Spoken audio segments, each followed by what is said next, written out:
Hi friends, ಇವಾಗ ಇವೆರಡು video ನೋಡಿ ನೀವೇ ಕಮೆಂಟ್ ಮಾಡಬೇಕು. ಮೊದಲು ಇವೆರಡು ನೋಡಿ ನೀವೇ ಕೊನೆಗೆ ಕಮೆಂಟ್ ಮಾಡೋದು ಮರಿಬೇಡಿ. Because I'm from Hyderabad, I have come alone and The honorable member for an opinion.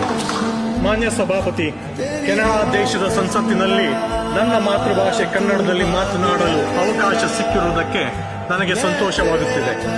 Bharat ದೇಶದ ಕರ್ನಾಟಕ ರಾಜ್ಯದ ತುಮಕೂರು ಜಿಲ್ಲೆಯ ಸಿರಾ ತಾಲೂಕಿನ ದ್ವಾರೂರು ಗ್ರಾಮದ ವ್ಯಕ್ತಿಯೊಬ್ಬ ಕೆನಡಾದಲ್ಲಿ ಸಂಸತ್ ಸದಸ್ಯನಾಗಿ ಆಯ್ಕೆಯಾಗಿ ಮತ್ತು ಕನ್ನಡದಲ್ಲಿ ಮಾತನಾಡುವುದು ಸುಮಾರು 5 ಕೋಟಿ ಕನ್ನಡಿಗರಿಗೆ ಹೆಮ್ಮೆಯ ಕ್ಷಣವಾಗಿದೆ. ಕೆನಡಾ ದೇಶದ ಕನ್ನಡಿಗರು 2018ನೇ ಇಸವಿಯಲ್ಲಿ ಕೆನಡಾದ ಈ ಸಂಸತ್ತಿನಲ್ಲಿ ಕನ್ನಡ ರಾಜ್ಯೋತ್ಸವವನ್ನು ಆಚರಿಸಿದರು.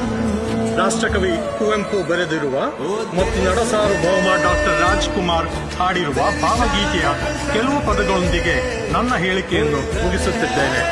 ಎಲ್ಲಾದರೂ ಇರು, ಎಂತಾದರೂ ಇರು, ಎಂದೆಂದಿಗೂ ನೀ ಕನ್ನಡವಾಗಿರು. ಧನ್ಯವಾದಗಳು ಸಭಾಪತಿ.